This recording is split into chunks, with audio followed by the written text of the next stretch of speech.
Hello everyone. As all of you know that we have been discussing about the MOSFET electrostatics, and in this video as well, in this class as well, we will continue that discussion. And and the title of the class is MOS Electrostatics, which means metal oxide semiconductor electrostatics. So essentially we are right now concerned more about just the gate, oxide and semiconductor part. We are not dealing, or we are not going into the details of the effect of the voltage applied on the source and the drain. So that's why we can write it as MOS electrostatics as well. And once we understand the MOS electrostatics, then this can be easily extended to the MOSFETs as well. So let's quickly review what we have seen so far. And we know that the charge in the channel, which is this QN charge, it depends on VGS and VDS, and that's why we try to understand the effect of both VGS and VDS on QN, and that's why essentially that's the central topic of the electrostatics. And this is how our device looks like. And in most of the conventional devices, generally 1D electrostatics is considered. 1D means only in Y direction, because the electric field in Y direction is extremely strong as compared to the electric field in X direction. That is the case in conventional MOSFETs, not in the nano MOSFETs. And in the conventional MOSFETs, what happens is that the voltage drops or voltage changes very abruptly in this part of the channel, in this part of the semiconductor, which is the channel part of the semiconductor, and that's why the electric field is extremely strong. And in order to visualize this 1D electrostatics, we sort of tilt the device in this way, so that this Y direction becomes Y direction is the horizontal direction, and that's how we try to understand, or we try to visualize the electrostatics in a MOSFET or in a MOS as well, MOS device. So as I told you that that one of the most important visualization tool in electrostatics is the semiconductor bands. And so in order to understand the electrostatics, or in order to understand how the gate voltage is impacting the charge in the channel, we see how the gate voltage is changing the bands in the channel, or how the gate voltage is changing the bands throughout the semiconductor in the Y direction. And that's what this kind of band diagrams become extremely important in electrostatics discussion. And these are the general assumptions we have seen in our previous classes, that generally it is assumed that the inversion charge is 0 when VGS is less than VT. Inversion charge is given as Cg times VGS minus VT, and negative sign is there because this is the negative charge. We mostly talk about N MOSFET, and that's why this charge is mostly negative charge when VGS is greater than VT.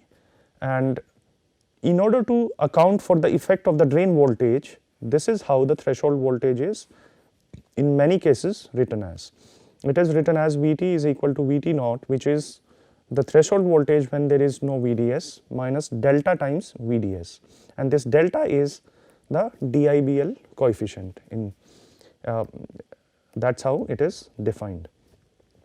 And in order to understand the electrostatics in MOSFET, this is the equation that we start with. This is known as the Poisson equation, and according to this equation, the displacement electric field is related to the distribution of charge in the space, and that's how we can relate the potential, electrical potential, to the charge distribution in a certain region of the space. And starting from here, we derive what is known as the Poisson-Boltzmann equation for the MOSFETs. And that's essentially that basically starts with this kind of formulation, and by putting various values of various these parameters, this P naught y and naught y, we come to the what is known as the Poisson-Boltzmann equation, and that's one of the most important mathematical tool with us to solve the so this is not the Poisson-Boltzmann equation. From here we derive the Poisson-Boltzmann equation, and this becomes one of the most important mathematical tool to find out the charge and the potential in the device. And generally the Poisson-Boltzmann equation cannot be solved analytically, so that's why the numerical solutions are generally used. So, so that's about the mathematical approach, but in most of the cases or large part of discussion on electrostatics is about understanding how things are working, and for that we need a visualization of how things are working in the channel when a certain gate voltage is applied. And this is as I told you that understanding the bands in the semiconductor, this becomes an extremely important part. In order to understand the electrostatics, we also, apart from the mathematical approach, we need a visualization of how electrostatics is working in these devices, and that's why we use the bands to visualize the impact of the gate voltage on the channel essentially. And these three plots are extremely essential plots, extremely important plots I would say, if we try to understand the electrostatics in a MOSFET. This is the bands, various bands when there is no gate voltage, okay. And here as you can see, this is the gate, this is the oxide, and this is the semiconductor, and these bands are for this device. So this area, this region that is very close to the oxide, this is the channel region, this is where the channel will be formed. And here as you can see that there is an implicit assumption that the Fermi level of the gate, metal is aligned with the Fermi level of the semiconductor, okay. So which means that the distance or the energy difference between the Fermi level of the metal and the vacuum level, and the energy difference between the Fermi level of the semiconductor and the vacuum level is exactly the same. So as some of you might recall that we define the work function of a material as the difference between the vacuum level and the Fermi level. So in this band diagram, it is assumed that the work function of the metal, of the gate metal, is same as the work function of the semiconductor. So that's why there is this what is known as the flat band condition, in which the bands are flat when the gate voltage is 0, and the Fermi level of the gate is aligned to the Fermi level of the semiconductor. Then we have the conduction band of the semiconductor and the valence band extrema of the semiconductor. So this is the bottom of the conduction band, this is the top of the valence band. And as you can also see that the oxide also has the conduction band minima and valence band maxima, but these this band gap, so-called band gap in the oxide, is extremely large as compared to the semiconductor. And in this case, if we apply a negative voltage on the gate material, what it does is that it will attract the holes in the semiconductor to the interface, and the bands will be bending upwards, because the Fermi level will always remain uniform, because there is no current in the y direction. In this direction there is no current, so the Fermi level in various materials will always be straight lines. So and that's why the conduction band minima in the semiconductor will move up, because now the whole concentration is increasing in the semiconductor because of an applied negative voltage in the metal.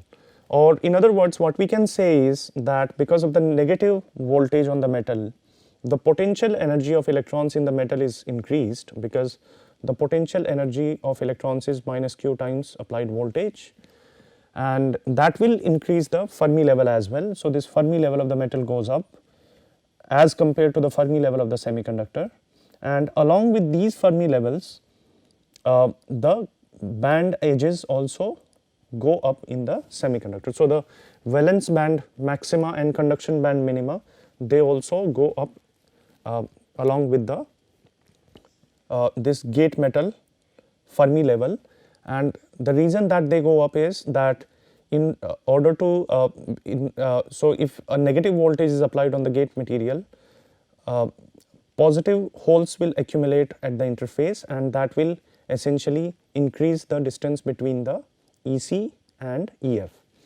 and that will decrease the distance between EV and EF. So, this is how the bands bend, and this is the situation in accumulation. Accumulation is when the majority carriers in the semiconductor accumulate in response to a gate voltage, and in this case this quantity psi s, which is essentially the surface potential in the semiconductor, or which is essentially the electrical potential at the interface, this is a negative quantity because the bands are bending upwards. So, the potential needs to be negative there, and in other words we can also understand it because the Vg is negative. So, this psi s will also be negative because the voltage is 0 deep inside the semiconductor, because the other terminal of the semiconductor is assumed to be grounded. So, whatever voltage is applied on the gate side, it drops from this Vg value to 0 voltage deep in the semiconductor. Okay, so this is accumulation when we apply a negative voltage in an NMOS. In case of 0 voltage, this is known as the flat band situation. So, this EF of the gate and the EF of the semiconductor are aligned, EC and EV are like a p-type material, and this oxide also has the sort of the flat band edges condition. In the accumulation case, as you can see that along with the bending in the semiconductor, there is a kind of bending in the oxide as well, because now there is an electric field across the oxide, and that will essentially bend the bands in the oxide as well. So, now this third figure is the figure when the applied voltage is a positive voltage, and in response to a positive voltage, what happens is that the gate Fermi level will go down, because according to this relationship, if V is positive, U is negative. So, the potential energy of the electrons is decreased. So, this EF of the gate will go down, and along with this the bands of the semiconductor will also be bent in the downward direction. That is one way of understanding this, and the second way of understanding this is that when a negative voltage is applied on the gate terminal, it will attract or it will repel holes in the semiconductor, or it will attract electrons to the interface. So, that will initially create a depletion in the semiconductor, because the majority carriers are getting repelled from the interface, and this depletion essentially means that the number of holes are going down and number of electrons are increasing. So, this conduction band will come close to the Fermi level, and the valence band maxima will go away from the Fermi level. If we apply a large enough negative voltage, what happens is that this Fermi level is quite close to the conduction band right at the interface. Far away into the bulk semiconductor, the Fermi level is close to the valence band of the material. So, this is a peculiar situation, because at the interface the Fermi level is extremely close to the conduction band minima, and deep inside the semiconductor the Fermi level is quite close to the valence band maxima. So, what it means is that deep inside the semiconductor the material is p-type, because the EF and EV are very close to each other, which means that number of holes are large, and right at the interface the EC and EF are close, which means that the semiconductor becomes n-type at the interface, or there is a large number of electrons accumulated at the interface of the oxide and the semiconductor, and that is known as the inversion region. So, this is the case of inversion, and that is also what happens when the channel or negative channel is formed inside a p-type bulk material. Okay. So, this is a qualitative picture of the potential profile, and along with this, band bending also happens in the semiconductor in y direction. So, if we properly understand this band bending in semiconductors on application of various gate voltages, we can easily find out, or we can intuitively understand what happens when a certain gate voltage is applied, or we intuitively can understand the electrostatics in a much better way. So what is also clear from here is that the surface potential or the electrical potential at the interface psi s is related to the band bending. So, in this case, when the bands are bending downwards, the psi s is positive. Okay. So, in a nutshell, what we can say is we are applying a voltage Vg, a certain voltage psi s is getting created in the semiconductor at the interface. So, on application of Vg, we are producing psi s in the semiconductor at the interface, or at y equal to 0, which is essentially this point, psi s is created in response to Vg. So, that is an important point, because this psi s governs most of the things in the semiconductor. This psi s governs most of the electrostatics of the semiconductor. So, this psi s is also a very important quantity, and its relationship with Vg is also very important to understand the electrostatics. So, this was the qualitative picture of the potential profile in the semiconductor when we apply various gate voltages. Then in the previous class, we also saw what happens in the depletion region from the Poisson equation itself, that if we assume the depletion approximation, which means that we assume that on application of a positive gate voltage, the holes in this part of the semiconductor, the holes very close to the interface have depleted, and moreover the negative charged electrons are also not there in significant number, which means that the depletion has happened, but the inversion is yet to happen. In that case, we derived in our previous class that the surface potential is given by 1 by 2 Es times Wd. Es is the electric field which is which has this kind of profile, and Es is the electric field at the surface of the semiconductor, and this Qd, which is the depletion charge, is given by minus square root 2q Na epsilon s into psi s, and this depletion width, the width of the depletion region, is given as square root of 2 epsilon s psi s divided by q times Na.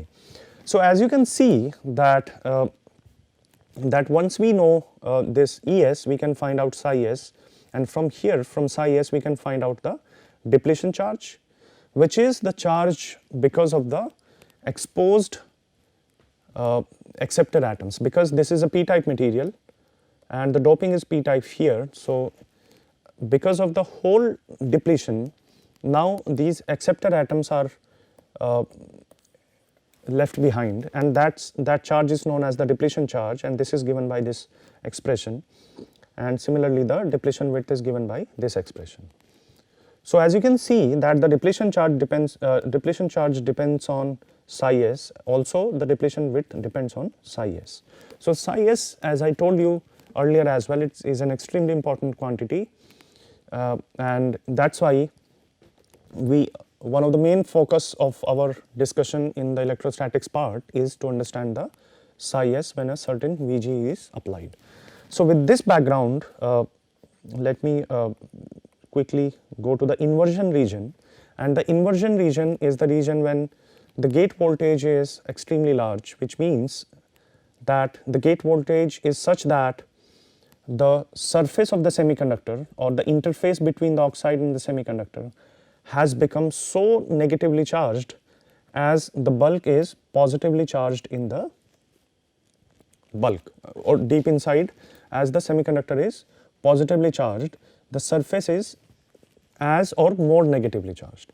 So what it means is that that this psi s is now greater than what is known as 2 psi b.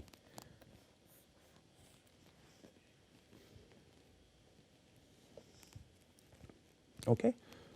What is psi b? Essentially, psi b is actually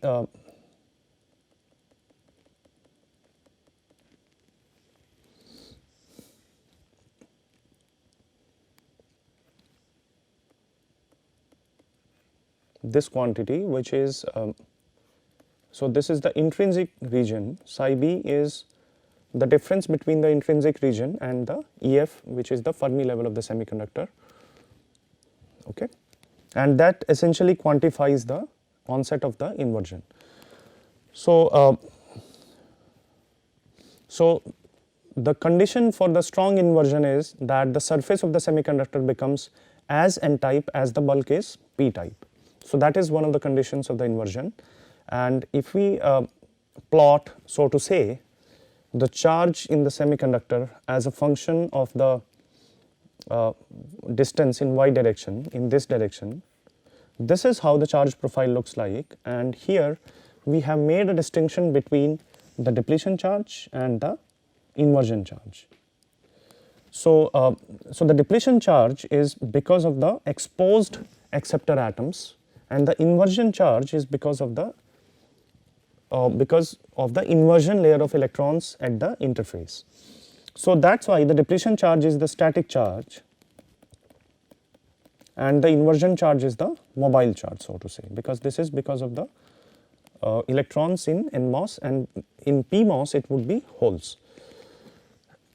Also, as we have seen previously, that this depletion charge is directly proportional to square root of psi s, and generally in the depletion region this is almost uniform and this decays like this. The inversion charge, as soon as this Vg is large enough, suddenly there is or not suddenly, actually it's a gradual process, but gradually a lot of electrons start accumulating, and after this condition, once this psi s is greater than 2 psi b, there is an exponential increase in the inversion charge, and that's what we will try to understand. So this is the intuitive picture, this is the I would say the qualitative picture of the charges in the semiconductor. And so that's why in semiconductor generally we write that the total charge in the semiconductor is the sum of the depletion charge and the inversion charge, and this depletion charge is the static charge and the inversion charge is the mobile charge. So we will try to understand this mathematically. At any point in the semiconductor, the number of holes is given, has a relationship with the amount of bend banding at that point. So the psi y accounts for the bend banding at a point y, and psi s is actually the amount of bend banding at the interface between oxide and semiconductor, or at the surface of the semiconductor.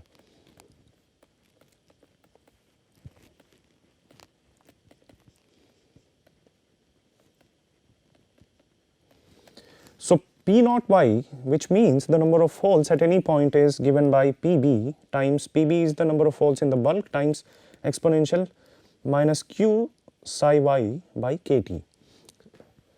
And generally this Pb, which is the number of holes in the bulk, is equal to the number of acceptor atoms, because we assume that that almost all the acceptor atoms are ionized. Similarly, the number of electrons at any point is Nb times exponential plus q psi y by kT. So if this psi y is positive, which means that the bands are bending downwards, which means the conduction band is getting close to the Fermi level, in that case the number of electrons will increase and number of holes will decrease in the semiconductor. Similarly, if the psi y is negative, which means the bands are bending upwards, in that case the conduction band minima is going away from the Fermi level, and that sort of says that the number of holes are increasing in that region where the bending is happening and number of electrons are declining there. So, so these quantities actually account for the mobile charge in the semiconductor, and the static charge in the semiconductor is because of the depletion region, because of the dopants. So, at the interface or at the surface of the semiconductor, so the interface between semiconductor and oxide and the surface of the semiconductor are essentially the same thing actually. So, they are being used interchangeably, which is the y equal to 0 point. The number of electrons is Ni squared by Na times exponential q psi s by kT. Okay. And what we assume is that in the inversion region, by definition, as I told you, that the surface becomes as n type as the bulk is p type. So, the bulk is p type, which means in the p type bulk the number of holes is equal to the number of electrons at the surface when the inversion has happened. So, this number is equal to the number of holes in the bulk, which is Na. So, Ni square by Na exponential q psi s by kT is equal to Na, and from this we can easily find out the value of the psi s essentially. So, let me not write it, it is given by this quantity. Psi s is actually 2 kT by q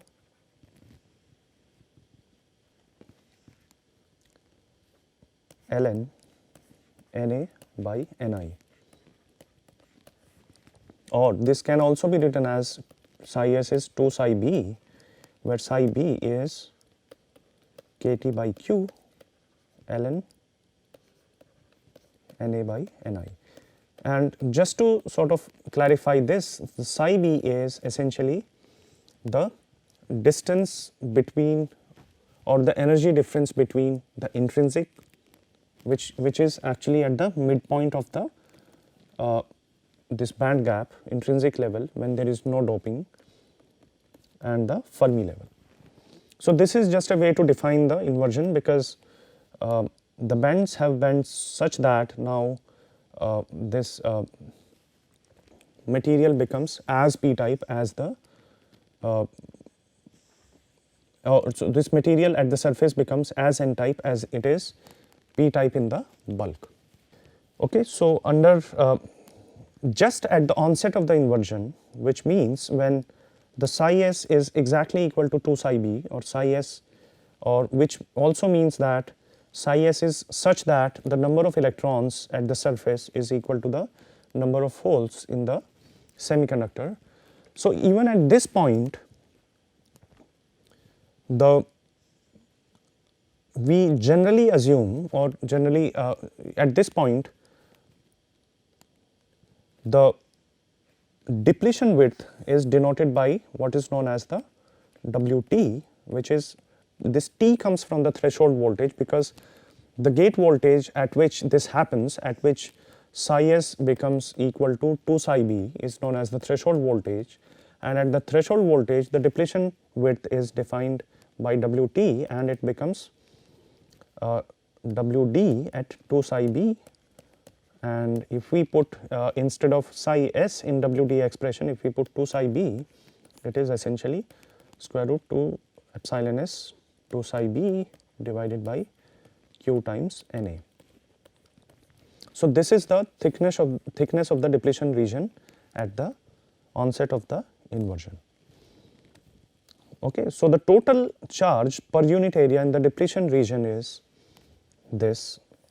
This is at the onset of the inversion minus Qna times Wt minus Qna times the thickness of the depletion region, and the total charge due to electrons in the inversion layer. How would we calculate that? That is essentially calculated by taking an integral of n naught y in the y direction. So, the charge per unit area is this, or the inversion charge per unit area will be the minus q integration of the electron density in the material, and the integral is taking in the y direction. The limits are from 0 to infinity, which means that we are taking limit from this point to right up to deep inside in the semiconductor. But generally we do not need to integrate to up to infinity, and with proper approximations this limit can be changed, as we will see shortly.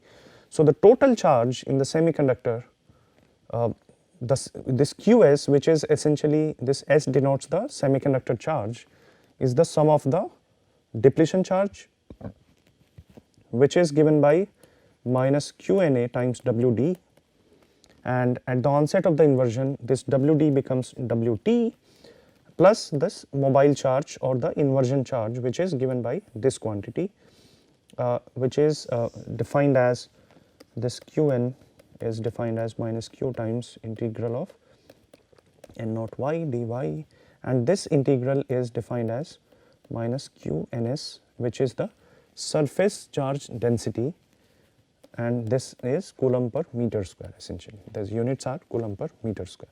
So the total semiconductor charge is the sum of these two charges, and these charges are again very important if we try to understand the electrostatics of the MOSFET. So this is pretty much straightforward, and we have already done a derivation for this.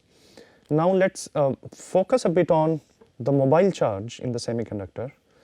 The mobile charge in the semiconductor is given by, or let's start with this expression, which is essentially n naught y at any point is given by Ni square by Na exponential q psi y by kT.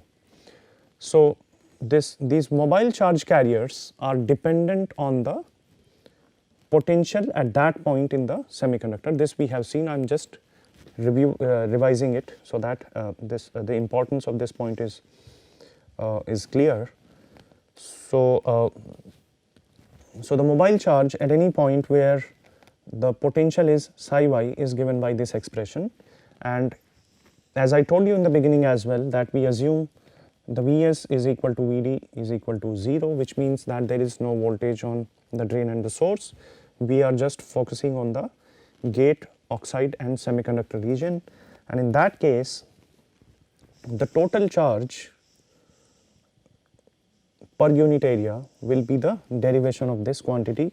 Qn will be minus Q times, this Qn will be minus Q n naught y integration from the surface of semiconductor to deep inside the semiconductor dy, and if we put the formula of this, it becomes minus Q times 0 to infinity Ni square by Na exponential q psi y by kT dy. So this is a constant, it can come out. Apart from that, the other point that is important here is that the exponent is psi y, which is a function of y, and the variable over which we are integrating is dy. So we need to change the variables. So what we do is we divide by d psi and multiply by d psi. So this thing dy by d psi is actually the inverse of the electric field, because the electric field is minus d psi by dy, because psi is the electrical potential. So what we can say is that this is minus, so this is the electric field at any point y, so this is minus 1 by Ey. So Qn is minus Q Ni square by Na. The limits will change accordingly as well, because the point at y equal to 0, the surface potential is psi s, at y equal to infinity the surface potential is 0, and inside we will have q psi y by kT. This will be 1 by minus Ey into d psi. So this is what we have now.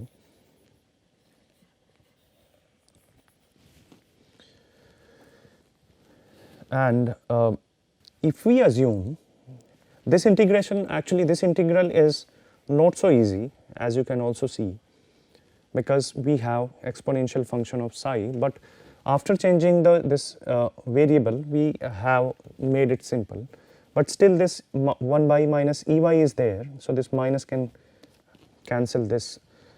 But if we assume that electric field in the region of interest, in this region, that is this inversion region very close to the interface, this is not changing abruptly, generally, because generally we are interested in the mobile charge in a very short region. If we assume that electric field is almost constant in that region, which is a fair assumption in many cases, and this Ey, if we replace this Ey by the average value of the electric field in that region, then we can take it out because it becomes a constant then. So this will become, this Ey will come out and this will be Q by E average. So that way this integration becomes easy. Now we are just, we just need to sort of integrate it with respect to psi y, and on integration what we obtain is Qn is Q Ni square by Na times 1 by E average. The integral gives the same exponential Q psi by Kt divided by Q, and Kt will be in the limits are from psi s to 0. So under these limits this will be, so with 0 it is exponential to the power 0 is 1, and psi s, so it will be this, just this part will be 1 minus exponential Q psi s by Kt. But generally this second part is extremely large as compared to this 1, so we can ignore 1, and in that case ultimately what we obtain is this. The Qn is minus Q times Ni square by Na times exponential Q psi s by Kt times Kt by Q divided by E average, and this E average is the average electric field in the inversion layer. So now this expression is quite, I would say, is a systematic expression, because we can compare this to Q n is equal to minus Q times n naught times T inversion. If we compare this expression to this expression, because in this expression Q is the electron charge unit, n naught is the charge per unit volume in the depletion in the inversion layer, and T is the thickness of the inversion layer. And if we do that, then these are I would say these are not exact expressions, but these are so to say phenomenologically this is how we try to understand the thickness of the inversion layer. And if we compare this expression with this expression that we just derived, this n naught is equal to Ni square by Na times exponential Q psi s by Kt, and this thickness of the inversion layer becomes Kt by Q divided by E average.